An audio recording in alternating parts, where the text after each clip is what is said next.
llegando gente. Sí, Podemos esperar, ¿eh? pues esperamos dos. Entonces, levántate. Vale. Aquí, claro, que parece que vamos pues.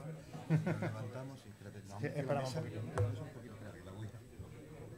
Cuidado que hay una puertita ahí. Sí, no te preocupes. Es que estamos un poquito encerrados, ¿sabes? Un poquito por Que también es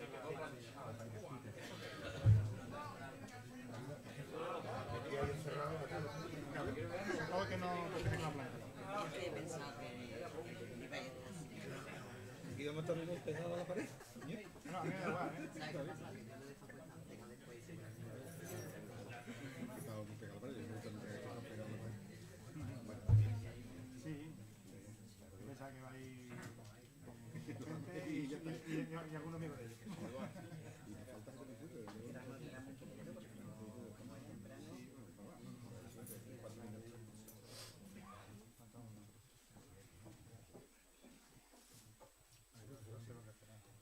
fuerte, ¿Van a hacer unos minutitos más? No es exacto.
Hay que darle al botón.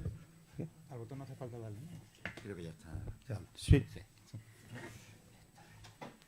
Bien, muy buenas tardes. Vamos a dar comienzo a la actividad que tenemos prevista para esta tarde, que es la presentación del libro El Desnarigado, Historia y leyenda de un pirata en aguas ceutíes, de Francisco José Fernández Andújar. Es para nosotros, bueno, en primer lugar decirles que me dirijo a ustedes por delegación, en nombre de la directora del Instituto de Estudios Ceutíes, Rocío Valdribera, que por motivos personales pues se encuentra fuera de la ciudad y ya me ha delegado a mí la presentación de esta tarde. Y ya de paso, pues también en mi condición de director de la biblioteca, en fin, pues, pero lo normal sería que estuviera con nosotros Rocío, pero le ha sido imposible, también te pido disculpas por motivos familiares que no vienen al caso.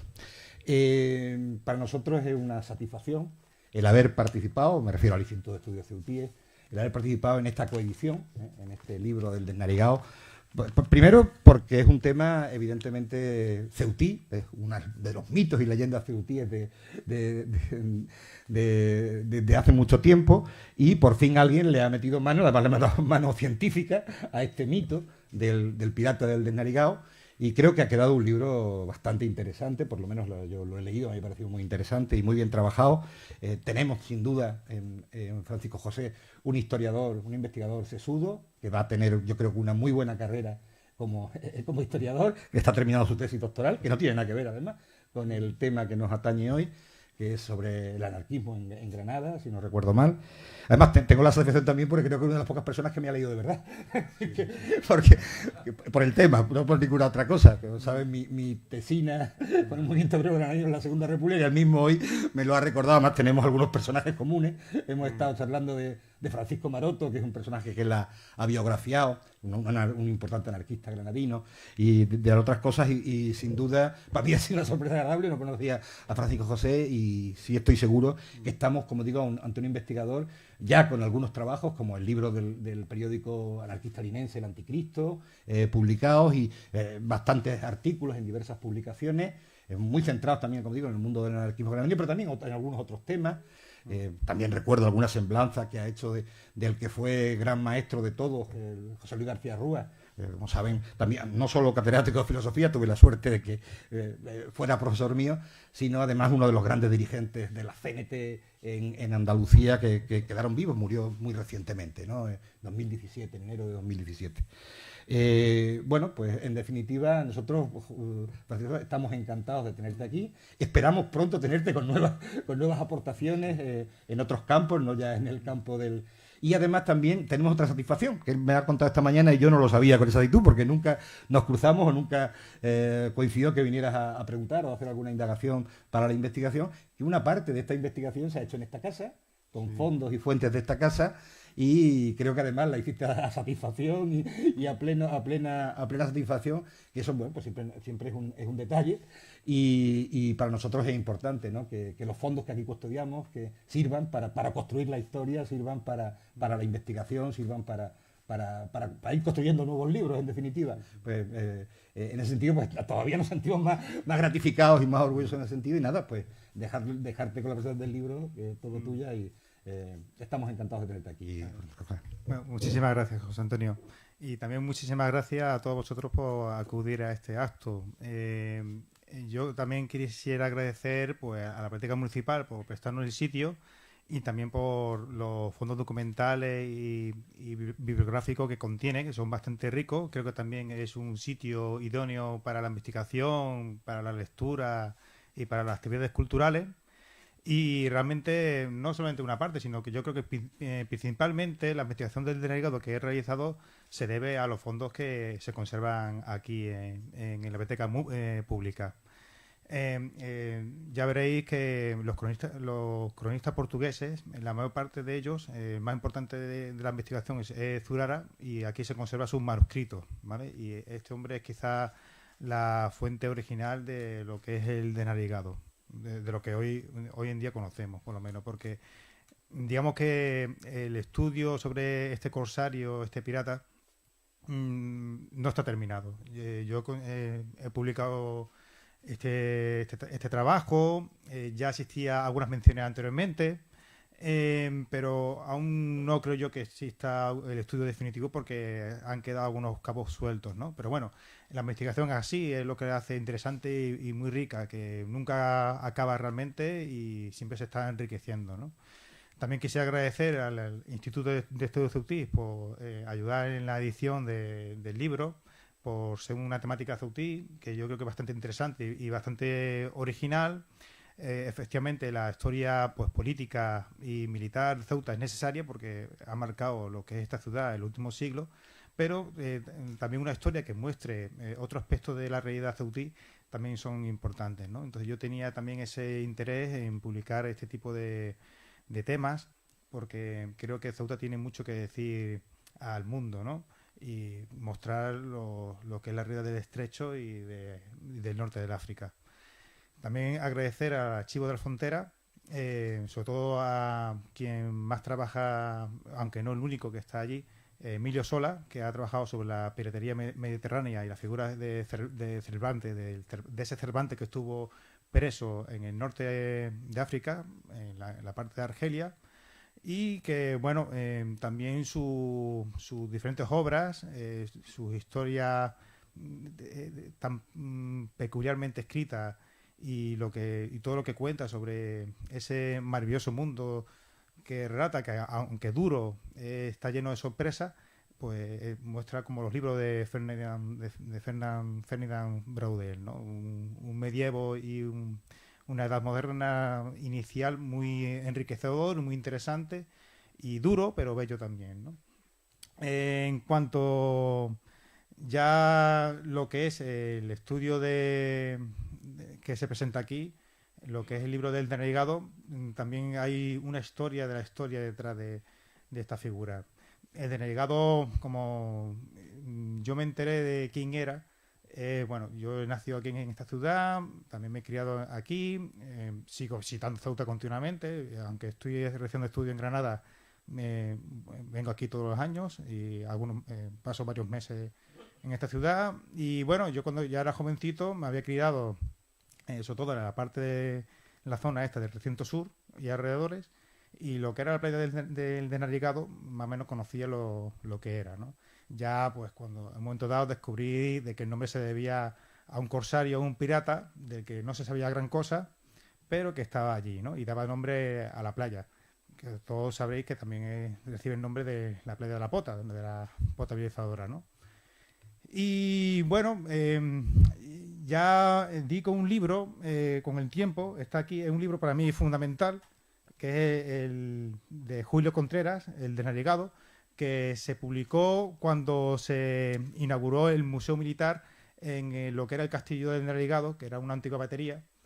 Y bueno, cuando inauguran este museo, este hombre, en uno de los capítulos en uno de los capítulos de este libro, habla un poco, en unas 5 o 6 páginas, quizá algo más, de lo que es la leyenda del pirata de denarigado, ¿no? Se remite mucho a ciertas fuentes antiguas, sobre todo mascareñas, y aquí habla da las líneas maestras de lo que hoy en día conocemos en Ceuta sobre el denarigado, ¿no? Entonces, pues bueno, que fue alguien que hizo un ataque en esa playa, que posiblemente a lo mejor la conocía muy bien, quién sabe si antes de la conquista portuguesa vivía por allí, el denarigado que no tenía nariz, quizás era un esclavo de las minas del río, de alguna parte del Magre, que por eso la habían marcado, porque la esclavitud pues en esta época se marcaba, se cortaba orejas, en narices, se hacía cicatrices, lo que fuese, ¿no? Entonces le parecía lógico pues esa posibilidad, ¿no? Y todo ello mezclado con hechos que los cronistas antiguos sí lo comentan, ¿no? En general, ¿qué es lo que dice un poco la historia? Y también lo menciona brevemente Julio Contreras, que en el año 1415, cuando Ceuta es conquistada por los portugueses, un tiempo después, un año o 2 años después, entre 1416 o 17 de la era cristiana, se produce un importante ataque en lo que hoy en día es la playa del Desnegado y en los alrededores, de madrugada, a las 5 o las 6 de madrugada, y digamos que ahí muchos portugueses pues estaban pescando, vigilando, y lo que era la piratería berberisca. La piratería berberisca no tiene nada que ver con la piratería que conocemos hoy de la televisión, o del Atlántico, o del Caribe. Es una piratería que no buscaba el enfrentamiento físico de armas, no buscaba el combate. Lo que buscaba era ser rápido, veloz, coger prisioneros y escapar. Por eso nunca llevan artillería. No suelen llevar metales, armaduras, llevaban poquito. Entonces su estrategia era ser rápido. Y ahí lo que hacen es coger todos los cristianos que puedan. Y bueno, los cronistas pues hablan de varios números, ¿no? Pero da la sensación de que son entre 40 a 60 prisioneros que se llevan. Son tres embarcaciones ligeras, más bien pequeñitas, y digamos que los cogen y se dan a la fuga, ¿no? Pedro de Meneses, que entonces era el gobernador de Ceuta, ha avisado por los vigías que consiguen escapar y, bueno, da la respuesta y va en persecución de las embarcaciones. No voy a entrar mucho más en estos relatos, sencillamente comentar de que una embarcación es entretenida por la avanzadilla de la flota portuguesa y consiguen capturarla. Una segunda se da contra las rocas y digamos que también son capturados por los portugueses o son matados, pero consiguen asesinar a los prisioneros cristianos. La tercera embarcación, la del Desnarigado, escapa. Parece ser que tenía cierta pericia. También los portugueses se quedan bastante sorprendidos porque hay un momento dado en que lo encara. Y digamos que este hombre, pues las partes... Había un castillo, no está muy bien ubicado por donde estaría, pero pensamos que está por la zona de Castillejo. Había por ahí también un arroyo, un río, y escapa por allí. Hay población local y defienden a los piratas o los corsarios. Y bueno, los portugueses ya no pueden ir a por él, ¿no? Bueno, ese es el episodio más famoso, pero en Renegado aparece en otros momentos. Incluso aparece su hijo. Se llamaba... Memirgao. Y que también parece que es derrotado, capturado, no se sabe muy bien, pero hay un marinero portugués que capitaneó una nave y consigue derrotarlo, ¿no? Y bueno, aparece otro episodio importante en que el Desnarigado aparece capitaneando una flota musulmana junto a otros 2 señores feudales locales del Magreb, 2 señores de aldea, de una comarca, de una zona. Y sin embargo, el Desnarigado no sabemos su nombre, no sabemos casi nada de su biografía, solamente sabemos que tiene un hijo por ahí. Y parece ser de que el Desnarigado no es ningún señor feudal, ni ningún noble, ni nada. Sencillamente está ahí capitaneando por méritos propios. Parece ser que los musulmanes tenían mucha confianza en él y parece ser que tenía la suficiente técnica y capacidad pues para ser como unos dirigentes y además, sobre todo que los portugueses le tenían bastante fijado, ¿no? Y bueno, pues ahí se da una grande batalla y a partir de ese episodio ya no vuelve a aparecer el Desnarigado. No lo dice expresamente, pero da la sensación quizá de que a lo mejor ahí queda muerto el Desnarigado o ocurre algo, no se sabe bien. O quizás lleva un susto porque ahí son derrotados los musulmanes y ya no vuelve a lanzarse al mar. No lo sabemos, ¿no? Pero ahí aparece y eso es lo que aparece mucho en los registros. ¿Esta fuente de dónde vienen? Julio Contreras cita a Mascareña. Francisco Sánchez, importante escritor y periodista que hay en Ceuta, que es muy famoso por su trabajo sobre la Segunda República y la masonería, entre otros temas, también cita mucho a Mascareñas, pero Mascareña, que es un portugués que vive en el siglo XVII, vive 200 años después del relato que cuenta. Y es un autor muy interesante porque en realidad es en portugués, que vive la separación de la corona española de la corona portuguesa. Como sabéis, era el mismo reino. Y hay un momento dado en que se separan y Ceuta, que era portuguesa, pasa a ser española. Pues Mascareña sigue el mismo camino que Ceuta. Aunque él también es verdad que está en la península, en otras partes, ¿no? Pero él sigue ese camino. Y él es portugués, pero se queda fiel a la corona española. Y él decide en un momento dado traducir todas las crónicas portuguesas sobre Ceuta. Perdón.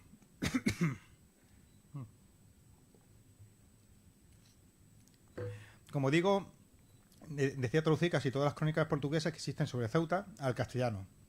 Y este hombre, entre otras crónicas y escritos, traduce la toma de Ceuta, escrita por Gómez Eanes de Zurara. También traduce a otros cronistas, pero es muy interesante las traducciones a este autor que he mencionado, a Gómez Eanes de Zurara.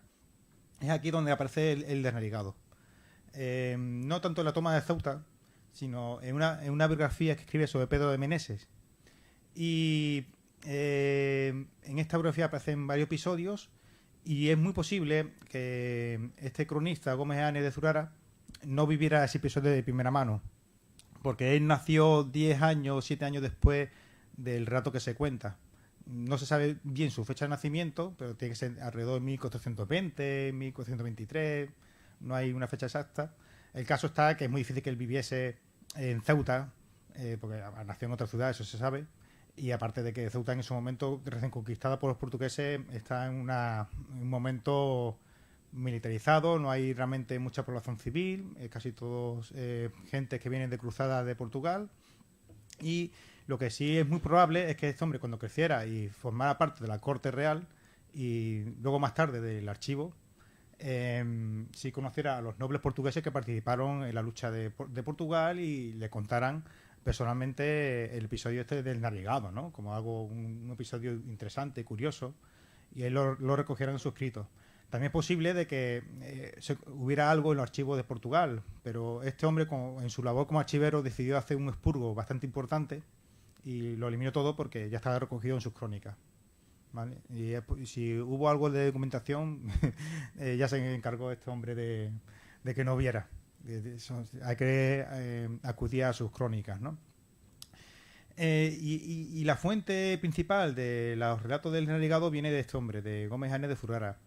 También he intentado investigar en los archivos de Tetuán a ver si desde la otra parte se cuenta algo o ven un personaje parecido, que a lo mejor tenga ahí su nombre, pero bueno, hay dificultades en los archivos que pude acudir y en los archivos donde estaba muy bien organizado todo, pues no había ese tipo de documentación, ¿no?, que pudiese acceder. Pero bueno, quizá una persona más preparada en los estudios y en la lectura del árabe que yo, y una persona pues también que sepa indagar bien en los archivos de Marruecos tal como están en sus cuadros de clasificación, igual tiene más fortuna, quién sabe. De todas formas, el denarigado es un perfil que se conoce bien en la historia y es un perfil de un personaje más bien subalterno, marginal, del pueblo, ¿no?, de determinada forma.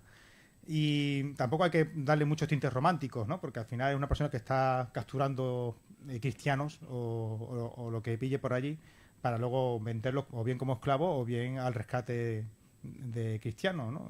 Se conoce muy bien que el Mediterráneo de la época, cuando el cristiano caía preso en el mar o en una batalla, pues los árabes luego lo vendían, ¿no? O sea, si pagaban precio se rescataba.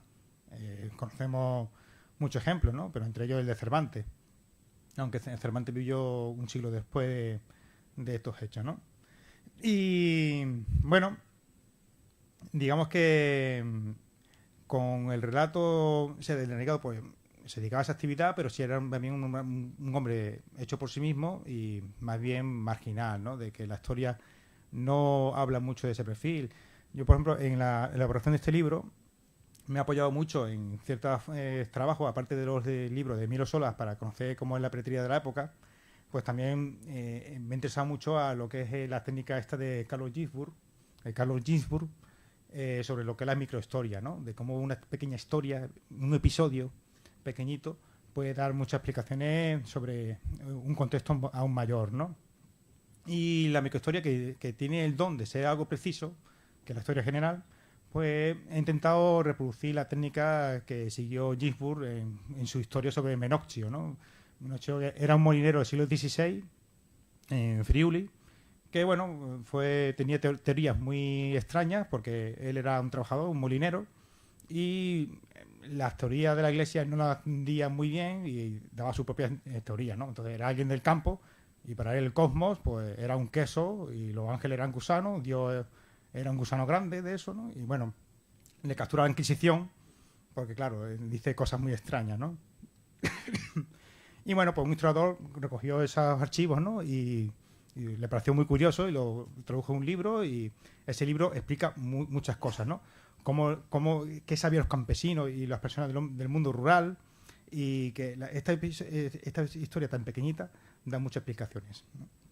En Denegado lo mismo, explica fenómenos, es un ejemplo de la piratería de la época, también un caso habitual de una zona de frontera, de lo que es el Estrecho de Gibraltar, y también explica muchas cosas de su contexto, ¿no? Entonces es una historia que ayuda a explicar qué es lo que está pasando allí en esos momentos, en Ceuta, y en el contexto de los reinos magrebí y peninsulares, ¿no?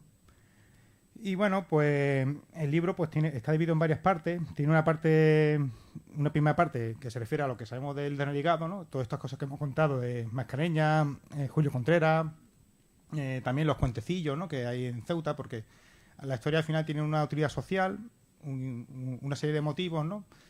Aquí, por ejemplo, he traído yo un librillo. Yo no lo conocía. Yo no lo conocía este año cuando estuve organizando este acto. Una persona del ayuntamiento me lo sacó. Y digo, hostia. En realidad, y en el libro, al final del libro, hay otro ejemplo. Hay otro ejemplo de cómo un colegio utiliza la figura del denegado. Exactamente. Un colegio que utiliza la figura del denegado pues para dar una instrucción a los niños, ¿no?, a los pequeños, ¿no? Hay una serie, se utiliza una figura legendaria o histórica pues para dar una serie de fines pedagógicos a los chavales, ¿no? Los pueblos primitivos funcionaban igual. Los pueblos primitivos no tenían historia ni exactamente leyenda, lo que tenían era tradición. Y fuese verdad o fuese mentira, cogían lo que ellos entendían, lo que eran los antepasados, y la historia era algo instructivo. No se tenía que ajustar un poco a la realidad. Se tenía que ajustar a las necesidades de los chavales, del pueblo, para educar a los jóvenes, ¿no? Y bueno, en Ceuta pues pasa lo mismo. Sencillamente se coge una figura y se le da un perfil que se transmite para los chicos, ¿no? Y está este librillo que es muy interesante, es muy gracioso, y bueno, hay varios colegios que, como se ha contado. Silvia Navarro Hicimos una dramatización del cuento. Aquí. Sí, exactamente. Y bueno, como también quería contar muchas cosas del Denegado, y había que contextualizarlo, ¿no? En la biblioteca pública, como he contado, pues tuve acceso a las crónicas de Gómez Jaén de Zurara, también de otros autores, de otros cronistas portugueses de la época. No dieron resultado, la verdad. No todos lo mencionan, es un episodio muy pequeñito. También tengo que dar mucho agradecimiento al cronista oficial de la ciudad de Ceuta, en Barceló, que me estuvo hablando de algunas crónicas que a lo mejor le citan.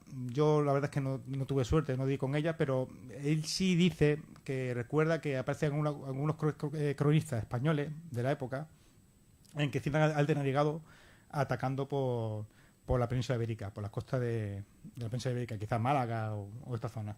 Yo no he dado con esa parte. Es posible. Y bueno, también en el libro, en la primera parte esta que comento, intento explicar lo que es la época, y también explico lo que es la Ceuta musulmana en su última época. ¿Por qué? Porque el Denegado es un ataque que se da en el año 1417, 2 años después de la conquista portuguesa. En ese momento, Ceuta conserva la mayor parte de su arquitectura urbana musulmana. Entonces, pues, cogí de una traducción que hizo un experto catalán, no me acuerdo cómo se llama ahora, está por ahí, sobre la obra de Al-Ansari en su descripción de la Ceuta musulmana. Un texto muy interesante porque está hablando de cómo era Ceuta antes de la conquista portuguesa. Y es un texto que yo conocía antes de que se descubriera la puerta califal, y yo sabía de que esa puerta tenía que existir, porque este hombre lo menciona. Es verdad que exagera, es un rasgo típico de las personas de la época. En algunas cosas exagera, en otras no tantas, De hecho, es muy ajustado a lo que es realmente. Y bueno, Al-Ansari yo intento utilizarlo mucho para que sepan cómo era Ceuta en los ataques del Narigado, que más o menos tenía que conservar esa estructura. Y bueno, también se habla pues de Bellones, en relatos de Al-Ansari, que es como se llama el autor este musulmán. Y bueno, después de esa parte y de citar también a esta obra muy buena, muy interesante, de Mosquera, sobre la Ceuta musulmana, que es también una historia muy curiosa y muy rica. Ceuta pues tuvo varios momentos que perteneció a un reino u otro, o fue independiente. Y bueno, pues hay unas partes, sobre todo para hablar de la piratería ceutí antes del desnavegado, que existía. Ceuta tuvo un siglo, especialmente el siglo XIII, que era una ciudad próspera, muy rica, pero tenía ciertas carencias y bueno, había una parte de la población, seguramente la más marginal, que se dedicaba a la piratería, y existen documentos de algunos reinos mediterráneos quejándose de la amenaza de la piratería ceutí. Entonces, perdón, era una actividad no desconocida para la población del estrecho, ni mucho menos. Bueno, aquí también está el libro de Emilio Sola, de un Mediterráneo de piratas, que para mí es uno de los libros más hermosos que tiene este autor. La verdad es que es un lujazo tener esta obra, y que se habla mucho de lo que he comentado antes, ¿no? De las características del pirata mediterráneo, y concretamente el pirata de berberisco, ¿no? No era el típico pirata que buscaba su lucro personal solamente, en parte sí, pero también era un pirata muy ligado a la población que le rodeaba, a las comunidades. Obviamente, al no buscar tesoro, buscaban prisioneros. Ellos no los vendían, se los daban a las autoridades de la costa o de algún pueblo, que eran los que luego lo vendían a los cristianos, ¿no? Bueno, vendían el rescate, o bien lo vendían para esclavos. Y entonces, pues la colaboración con la población local, que se lucraba de ese negocio, en que no era el negocio de una persona ni de un grupo, de una embarcación, sino que era un negocio que había en varios territorios, pues era un tipo de corsarios que tenía que estar ligado a eso, ¿no? Y bueno, llamamos corsarios, pero realmente no había un noble que les pagara. Parece ser, por las descripciones que tenemos, que eran en general, en el caso berberisco, o en el caso del Narigado y de los que del estrecho de Gibraltar, iban por su cuenta en general. Eso sí, buscando el negocio, ¿no? No el de tesoro, pero sí esta actividad que estaba muy marcada en el Mediterráneo. Y bueno, después de esta primera parte, de que habla de lo que se conoce y de lo que era la Ceuta, también, la Ceuta es el segundo capítulo. La tercera parte hablo de las fuentes antiguas, lo que es Gómez Hernández de Zurara, Mascareñas también lo entro. Hay otros cronistas, pero básicamente son estos. Y luego una cuarta parte que habla de las fuentes contemporáneas. Básicamente los historiadores que a partir de lo que se sabe de estas crónicas han ido elaborando pues mejores explicaciones, análisis de la historia del navegado, y que son bastante abundantes, ¿no? Hay bastante historia de siglo XIX, del siglo XX, que hablan de este personaje, ¿no? También es verdad que el fortín del navegado ya tenía ese nombre, y entonces hay muchos autores que intentan saber de dónde viene esa denominación. La quinta parte es un capítulo dedicado a la piratería berberisca, que es bastante especial, lo que hemos comentado un poco antes, y que tenía una mentalidad un poco diferente. En muchos aspectos, incluso había la identidad rara vez era nacional, incluso entre los cristianos, porque sí había que comentar una cosa. Los cronistas portugueses no se cortan, no se callan. Las descripciones de lo que hacen los portugueses es bastante dura, porque son personas muy agresivas, ¿vale? Están arrasando aldeas que hay alrededor y todo lo que pillan, por razones de guerra. Obviamente, si tienen muchos vecinos, eran para ellos una amenaza. Pero también aparece Pedro de Meneses y casi toda la ciudad portuguesa, recién conquistada, en que continuamente están haciendo salidas. Y están haciendo salidas para asaltar embarcaciones. Pocas veces, pero alguna vez incluso a otras embarcaciones cristianas. Pero en general, ellos a los cristianos no suelen atacar. Y los musulmanes igual. Los musulmanes rara vez atacan a los musulmanes. Normalmente era, como había mucha actividad, los musulmanes iban a atracar a los cristianos y viceversa. Los portugueses especialmente, y también algunos piratas que existían castellanos en el estrecho de Gibraltar, atacan sobre todo a los musulmanes, ¿vale? En el caso de uno de los enfrentamientos que hay entre Denegado y los portugueses, es un encuentro casual en que los portugueses van a Málaga, que entonces es musulmana, y van ahí a pretear porque se han enterado que un barco lleno de mercancías, ¿no? Y se lo encuentran de casualidad por la parte de Benzú, un poco más adentro. Y claro, pues está Granada, que es musulmana, Málaga también es musulmana, pues la pretería cristiana también era próspera. Y los portugueses, aunque está ese reconocimiento oficial de la monarquía portuguesa, Pedro de Meneses se comporta como un pirata. Puro, ¿eh? Puro. Incluso es más pirata que el Denegado, ¿eh? O sea, Denegado muchas veces parece ser que da la sensación, incluso hay algunas fuentes que insisten mucho en esa posibilidad de que el Denegado es como un poco la respuesta de la conquista portuguesa. Incluso se ha hablado de que Denegado era ceutí, que vivía en Ceuta y que cuando es conquistado por ceutí, pues, por los portugueses, pues él reacciona, ¿no? Poco probable, puede ser un pirata de Tetuán, hay muchas posibilidades. Pero sí es verdad que el Denegado va muy a por los cristianos y concretamente por los portugueses de Ceuta. Y mientras tanto Pedro de Meneses, las descripciones de los cronistas portugueses, tiene pocos escrúpulos a la hora de ir a por quien sea, básicamente. Pero vamos, su principal misión era sobre todo defender Ceuta y todo lo que sea una amenaza para ellos, ¿vale? Entonces, pues, hay incluso algunos autores que hablan de cruzada o de guerra religiosa. En realidad, yo creo que es mucho más profundo. No es estrictamente un motivo religioso, es más bien de comunidades. Los portugueses están integrados en su comunidad, ¿vale? De portugueses, de cristianos, y el Denegado, en este caso, está integrado en su comunidad de musulmanes. El Denegado, pues si aparece un musulmán turco, pues igual a lo mejor le atacaba, pero a los magrebíes no, porque convive con ellos, ¿vale? Se ve claramente que conviven, ¿no? Y ya, pues, la sexta parte, la séptima es la biografía, la sexta parte ya es una respuesta a algunos mitos, muchos de ellos los escucho yo oralmente en el presente, y que intento, pues, diferenciar lo que es la historia del mito del Denegado, ¿no? Y bueno, el libro, pues, hay muchas más cosas de las cosas que cuento aquí, y entra en más detalle, y ahí pues se trata un poco las cuestiones, ¿no? Pero lo que es la esencia del libro está un poco allí, y sí comentar lo que es un poco lo que es la documentación. Muchas veces el libro es más que la labor del autor, es también depende de su orientación el tipo de documentación que utiliza. Según la fuente que uses, pues sale enfocado de una manera u otra, ¿no? También es verdad que el autor, pues con su subjetividad, aunque intente ser honrado y objetivo, pues la subjetividad y la experiencia personal del autor también lo enmarca de una manera, y todo eso influye, ¿no? Pero muchas veces perdón, la fuente también marca el camino que se va a seguir y la orientación. Yo creo que la historia del Denegado está por terminar, se puede enfocar también de muchas maneras.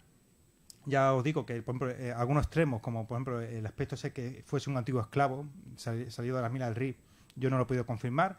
Es una cosa que comenta Julio Contreras, que escuchó de un buceador, yo creo que posiblemente se refería a Juan Bravo, y que, bueno, sí dice Julio Contreras que es una posibilidad, que no es seguro, ¿no? Y ya de si el Denegado era ceutí o no, pues es otra posibilidad, que Julio Contreras también indica mucho en eso. Contreras es muy rico en eso porque son posibilidades, son especulaciones, pero bueno, no es algo histórico estrictamente hablando, pero es algo a considerar porque a lo mejor es donde hay que investigar, ¿no? Son cosas que bastante interesantes. Y bueno, pues lo que es la historia del Denegado, pues ya la otra vez me lo comentaron en el instituto, ¿no? De que hay muchas personas, sobre todo incluso los turistas, ¿no? En el puerto tienen mucho interés en esta cosa de Ceuta, ¿no? Entonces, bueno, pues Ceuta, pues las murallas reales, el foso, el Monte Hacho, hay muchas cosas muy bonitas de Ceuta, pero también cosas de su historia parece que le interesa bastante. Alguien se encuentra el librillo y pues, mira, una cosa de Ceuta que se llevan a su casa y aprende, y que la riqueza de Ceuta no solamente son piedras y montes, ¿no? También las personas que la han habitado, para bien o para mal, y que ahí está, ¿no? Entonces, muchas veces, pues el motivo de por qué lo he escrito, pues mira, en primer lugar, la curiosidad, ciertamente. También tenía ganas yo de hacer algo de sobre Ceuta, sobre todo cuando venía aquí en verano, porque en la península yo rara vez estoy allí en verano, hace mucho calor, pues vengo aquí.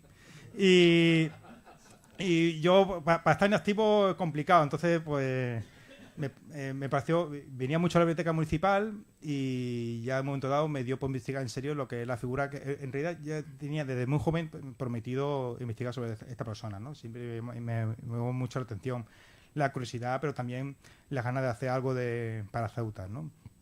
Y, bueno, yo creo que realmente puede ser algo bastante interesante. Y no sé yo si...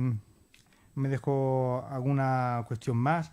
Yo creo que ya a lo mejor será un turno de palabras, ¿vale? Y ya las dudas que a lo mejor vosotros tengáis igual puede aportar más a este acto que lo que yo pueda decir de forma unilateral, ¿vale? Turno de palabras, de manera recordarle que el autor va a firmar después el libro, ¿no? Supongo. Sí, Y si alguien lo quiere, lo tienen al fondo si lo quieren adquirir, ¿vale? No sé el precio. Tú... Sí, el precio son 6 euros y yo... desde luego es barato, ¿eh? Les aseguro que... Estuve muy encima de la edición. Cuando estuve con el Instituto de Ceuta, sí le dije que yo tenía mucho interés en que fuese accesible, que fuese... no hacemos política de precios públicos, claro. Muy accesible. Sí. En general sí. La consejería y el instituto suelen hacerlo. La verdad es que en general sí, pero como conozco alguna experiencia en la península, en la universidad, que han disparado, estuve yo muy encima por si acaso, y mira, yo creo que salga baratito y tal, y bueno, salió así. Bueno, pues abrimos un turno de palabras. ¿Quiere intervenir?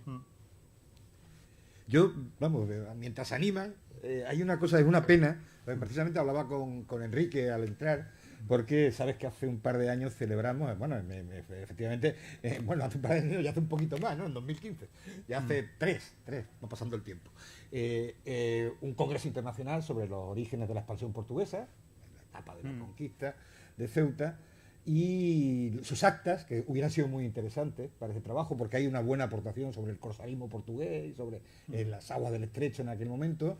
Tuvimos la suerte de contar, que hoy además son miembros del Instituto de Ceutíes, con lo más granado de la historiografía portuguesa. Pues estuvo Costa, estuvo Barata, estuvo Duarte, en fin, estuvieron los mejores, sin duda. Y aparte hubo otros intelectuales alemanes, ingleses, franceses.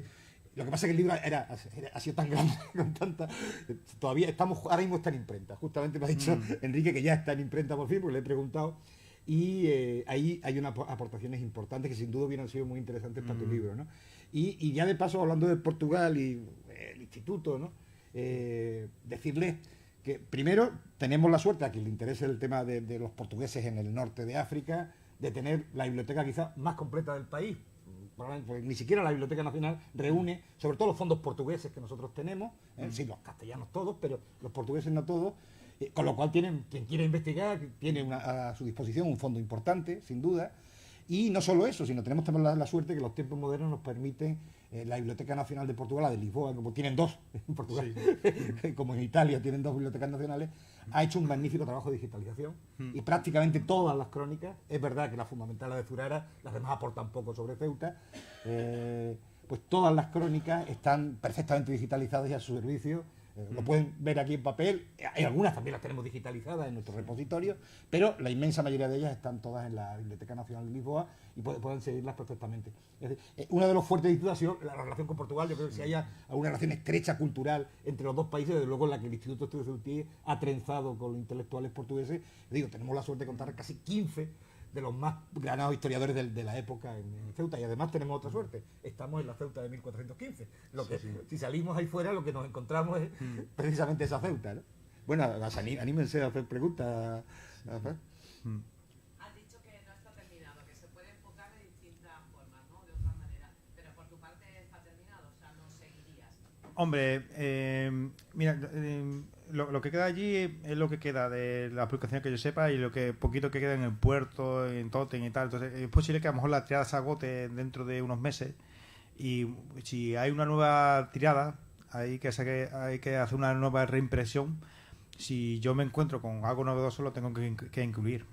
Si encuentro algo, posiblemente a lo mejor el librillo este, que lo descubrí este año, pues a lo mejor lo menciono también, es una nueva edición. ¿Sabes? El texto base lo más seguro que sea así. También haría algún repaso, porque la verdad es que quería sacarlo en mayo de 1417 de 2017, en plan de centenario. Estuve barajando la posibilidad de una máquina del tiempo, pero no fue posible. Entonces, pues, intenté darme prisa. Y también le metí prisa al maquetador. Y eso no es bueno porque luego hay cosas que se escapan, ¿no? Entonces las páginas cortasías faltan, ¿no? Siempre hay una página en blanco y tal. Pues esas cosas fallan. El índice también escapa y eso es responsabilidad mía en el sentido de que me metí prisa para ver si podemos sacarlo en su momento, pero nunca hay que meter prisa, ¿no? Y la verdad es que tampoco hay una autocorrección mía. Yo intento autocorregirme, pero cuando escribes tantas páginas y eres tú quien escribe, es que no te das cuenta. Porque cuando empiezas a leer un párrafo, ya te lo sabes y levanta la vista y lo lees. Y no mira el fallo que a lo mejor hay. Estas cuestiones. Hay algunas personas que, incluso en el instituto, que han intentado mirar algunas páginas, pero el instituto, no sé si habéis fijado cómo está, tiene muchas cosas pendientes de publicar. Tiene mucho trabajo el instituto. Entonces, bueno, sí quería yo que coincidiera con la fecha, con las prisas. La verdad es que fueron todas facilidades, pero claro, cuando vas con rapidez, pues yo en general estoy viendo la obra y no hay muchos fallos realmente. Hay poquitos, ¿no? Pero que si sale una nueva edición y tal, pues hay un par de cosillas que yo le pondría.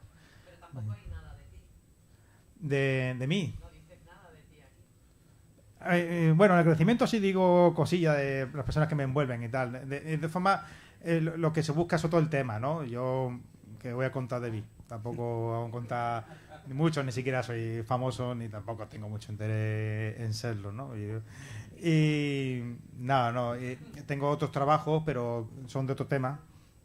También es verdad que haré otros temas de Ceuta en su momento.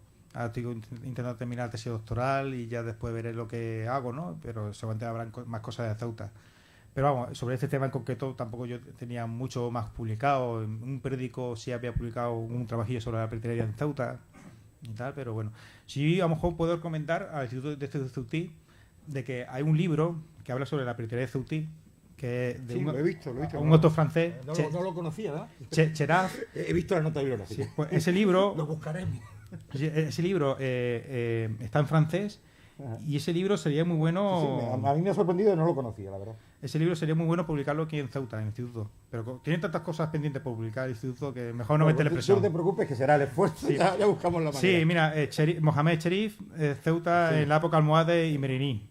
Bueno, el de Sheriff, no, me refería a otro que... Bueno, es que hay El muchos. Sheriff sí lo tenemos, está arriba, el del Sheriff lo tenemos. Claro, pero no existe traducción, ¿no? No está traducido, solo tenemos el original francés, sí. No, me refería a otro que citas que no conocía yo, pero bueno, ahora mismo no recuerdo. Sí, de otro francés, ¿verdad? ¿Puede ser? Es que he leído la cita, ahora mismo no me acuerdo de memoria. Y pensé, digo, tengo que volver para buscar el libro, para adquirirlo, vamos. Sí. Era de interés, no teníamos la Pues, referencia. Ricardo, El Sheriff, sí. Claro, exactamente. Vamos, que hay muchas publicaciones en que merecen la pena conocerse, darse la difusión y aparte de este librillo, ¿no? Y que, bueno, Cherif habla mucho sobre la peritrería de Ceutí en el siglo XIII, que la verdad, por visto, dio quebradero de cabeza en su época, en el Mediterráneo. Claro, yo un poco por lo de las publicaciones que tenemos a Enrique, que es nuestro maquetador aquí, creo que estamos haciendo el orden de 30, 40 anuales, más o menos, ¿no? Este hay un poquito menos. Ten en cuenta que tenemos las becas, las ayudas a la investigación y prácticamente generamos con eso como mínimo entre 15, 20 anuales y lógicamente hubo momentos en que podíamos absorberlo, hoy publicamos mucho en disco también porque es más barato, la crisis hizo que los recursos son los que son y hay mucho material y hacemos lo que podemos, vamos, dentro de eso y a veces nos retrasamos, también es verdad. Hola, buenas tardes. Bueno, Me alegro la verdad es que fue una sorpresa agradable el ver que va a haber un libro sobre el desnavegado, porque como tú has dicho, yo me interesa también un poquito por este personaje y la verdad es que he encontrado muy poco. Los libros que tú has citado de Julio Contreras y de Mascareñas, que lo he leído últimamente, por cierto, muy engorroso de leer. Y me gustaría hacerte un par de preguntas que yo no he podido descubrir, probablemente tú sí. Primero la fecha. Yo tengo mis dudas. Mayo parece ser que sí, fue el primer episodio. Pero el año, yo la verdad, después de haber leído los dos, no lo tengo claro. Tengo dudas entre el 16 y el 17. La forma en que Mascareñas te escribe, muy complicado. Y el segundo episodio, que son unos años después, yo no he podido descubrir, probablemente tú sí. ¿Cómo es la fecha? Yo tengo mis dudas. Mayo parece ser que sí, fue el primer episodio. Pero el año, yo la verdad, después de haber leído los dos, no lo tengo claro. Tengo dudas entre el 16 y el 17. La forma en que Mascareñas te escribe, muy complicado. Y el segundo episodio, que son unos años después, imposible, no sé en qué año se volvió el episodio. Imposible. Y luego también, perdón, otra duda que quizás tú puedes resolver, ¿hacia dónde? Porque me da la impresión de que en el segundo episodio el desnarigado viene de la costa de Tánger. Me da la impresión. Sí. Y en el primero parece ser que, por donde tú has dicho, que se refugia hacia un río que no lo he encontrado, en Benimaden, que no lo he encontrado en Marruecos, por no en el Marruecos actual, y que podría ser, como tú has dicho, hacia Castillejos, Tetuán. ¿Me podrías aclarar algo al respecto? Gracias. Sí. En realidad, eso es también parte de la historia que no está terminada. Yo también tengo muchas dudas del año. Hemos intentado, siguiendo las crónicas, sobre todo a Gómez Áñez de Zurara, pero también intentando leer a Mascareñas, hay un momento dado en que yo he decidido que apuesto mucho por 1417, apuesto mucho. Pero después de estar, cuando estuve terminando la obra y estuve repasándolo un poco en el relato, porque es muy engorroso, Gómez Áñez de Zurara es más claro, pero tampoco es un cronista de la época y también es engorroso. No utilizan mucho los números y empieza a relatar un hecho y se va por otro y dificulta todo, lo dificulta todo. Tuve yo duda de si es 1416, pero por una serie de relatos que estaba en medio, me parece muy difícil que un año después de la conquista, justo un año, ocurriese, porque también ocurren otros episodios. Y ya en un momento dado ha puesto yo por 1417. Y hay un episodio marginal que parece ser un ataque al puerto de Ceuta, en que capturan varios barcos. No recuerdo qué cronista mencionaba eso. Yo creo que Ana de Zurara ni Mascareñas eran, creo que es otro cronista, y que normalmente ponen a Desnarigado o uno de estos. Entre el libro de Silva, a lo mejor. El libro de Silva sobre la casa de Villarreal. Sí, ese precisamente. Que hay un ataque al puerto de Ceuta, parece ser también llevado a cabo por el Desnarigado, y parece ser que es alarmante. Hay una boda, y claro, parece ser que los portugueses estaban bastante tranquilitos. Ellos creen que son los que atacan, y son sorprendidos en esta ocasión, ¿no? Yo especulo con que sea 1417 porque ocurren muchos hechos como para que sea justo un año después, en que yo creo que los portugueses tienen que estar muy vigilantes un año después, pero son especulaciones, no se puede fijar. Y el segundo episodio, la fecha no existe, es imposible, pero es posterior, se sabe que es posterior, pero tiene que ser antes del intento de conquista del reino de Fez. Se sabe que el reino de Fez en un momento dado intenta recuperar Ceuta en 1421 y hace un gran cerco con un desembarco que hace por el Monte Hacho, intenta acercar Ceuta por la parte oriental, porque ellos consideraban que esa muralla tiene que estar muy debilitada y no les sale bien. De hecho, eso al final será una gran derrota, estratégicamente será un desastre para los musulmanes, y eso ocurre en 1421, y está muy claro de que esa batalla naval que se tiene que haber producido entre Colmocarro, Benzú y Beñones, por esa zona, ese episodio es anterior a ese cerco. Seguro. Entonces tiene que ser entre 1417 y 1421, pero no hay fecha. Y de hecho la verdad es que estos cronistas, para otras cosas sí, pero en estos episodios no son rigurosos, la verdad. Y entonces había una tercera pregunta, ¿no? Era las dos fechas de estos dos episodios, que realmente yo no he podido fijarlas, las crónicas no son claras. Y una tercera pregunta que me has hecho.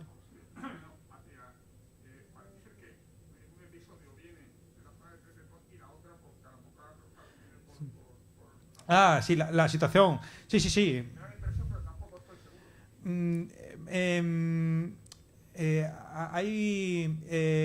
Mira, si te fijas, el primer relato, el de la playa de Desnarigado, aparte que está en el sur de Ceuta, que eso es importante, no va a dar un rodeo hacia el norte, sería arriesgado, salvo que la marea a lo mejor lo facilitase, pero hay un momento dado que deja claro que tiene que ser por la parte de Tetuán, que también era un refugio aunque Tetuán será importante como refugio pirata un siglo después, ya en estos momentos parece ser que está abandonada, un poco marginada, y parece ser de que ya iba unas cuantas gente a hacer sus cosas, ¿no? Y los portugueses atacan a Tetuán de vez en cuando. Y bueno, si te fijas, en el primer rato, el cronista es entra mucho en cómo escapan. Y hablan de Barbasote. Barbasote es como llamaban en la época. Aparecen algunos mapas en el siglo XVII, aparecen un mapa de Ceuta, y esa zona se sigue llamando Barbasote. Barbasote es la parte que hay entre la playa de la Ribera, de Calmocarro y la salida del Foso. Y ahí aparece el mapa. Y lo expresan. O sea, él escapa por el sur. Entonces, hay un momento dado en que va por la parte mediterránea y va bajando ahí claramente. El punto en donde se frena y se va a tierra, no sé fijarlo exactamente dónde, pero yo conozco que Castillejo, Fitnec, tenía un antiguo castillo. El castillo de Metene, aparece en las crónicas de Portuguesa, que el desnarigado escapa por allí. Después de ese castillo hay un arroyo, un río, y entra por allí. Y yo tengo sospechas de que en las ruinas de Castillejo, que son conocidas hoy en día, a lo mejor ese castillo de Metene sea el mismo castillo que dio fama a ese poblado. Y yo creo que tiene que ser por allí. Castillejo, si conoce cómo era el pueblo, tiene una especie de arroyo, de río pequeñito, que se seca bastante, pero en otra época se hace grande. Y yo sospecho que sea allí, y que los cronistas, como escucharon lo que decían los soldados y los nobles, pues dijeron que sea un río. Y esa parte de Castillejo que cuando pasa el Zoco, antes de llegar a esa colina que va para arriba, hay un río, y yo creo que se refieren a eso, creo yo.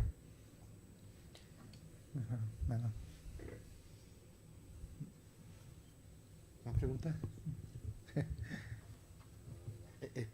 Lo estamos repitiendo por internet para que lo puedan escuchar desde casa. Bueno, antes de nada quería darle la enhorabuena a Francisco José por el libro y por esta presentación. Bueno, la pregunta por curiosidad simplemente, ¿desde cuándo se asocia el nombre del Desnarigao a la cala y al castillo? Porque efectivamente en las crónicas portuguesas habla todavía de Barbasote, que parece ser que se identifica con esa zona del Monte Hacho. Bueno, Julio Contreras cree que esa parte antes perdón, se llamaba Finisterre. Y además, Julio Contreras es gallego y le gusta mucho eso porque, claro, Finisterre en Galicia es muy famosa, ¿no? Entonces, ese parecido que tiene Ceuta en el Monte Hacho con Galicia, ¿no? Bueno, Galicia es mucho más verde, ¿no? Pero ese parecido de acantilado, de piedra, de verde, porque el Monte Hacho es una zona verde en general, ¿no? Y con Galicia, ¿no? A él le encanta esa parte. Y la verdad es que bastante a uno le resulta agradable, ¿no? Ese relato. Exactamente. Él cree que se llama Finisterre. Yo creo que me pongo a mirar el Monte Hacho y creo que si hubo una parte que se llama Finisterre, tiene que ser un poco más allá de la playa del Desnarigado. Pero bueno, seguramente los portugueses lo llamarán así a todo. Y ya está. En la última parte y ya está. Piensa tú de que donde estaban los portugueses era la parte de la ciudad, sobre todo el centro, donde está mejor protegido. Y 2 años después, ellos tampoco se atreven muchísimo a salir al Monte Hacho, que es una parte desprotegida.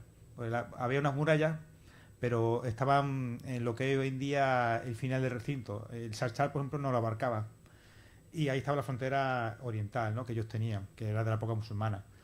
Entonces, ellos salían, sobre todo para pescar, para vigilar, pero no se atrevían demasiado.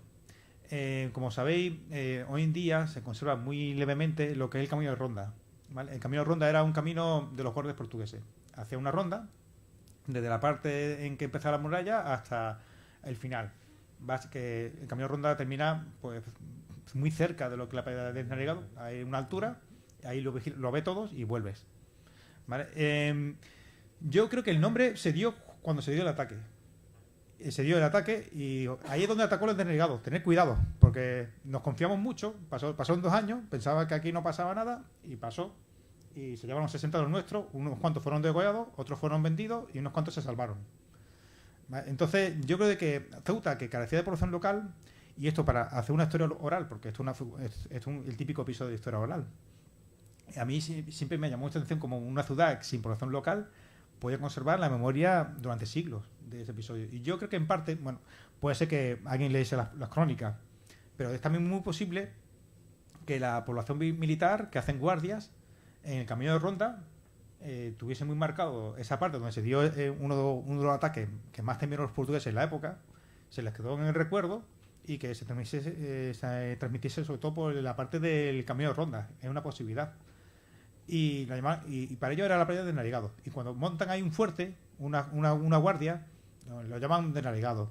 A toda esa zona lo llaman de Narigado. No tenían otro nombre, tendrían nombre musulmán, ellos no lo conocerían, pues ponen el suyo. Que aquí es donde se dio este ataque. Y en una posición militar en que todo indica por práctica militar, yo creo que ahí viene la lógica. Y los españoles hicieron lo mismo. Aquí vamos a hacer un fuerte, porque el fuerte que hicieron los españoles posterior es mucho más fuerte, y ellos pues Narigado. Lo mismo.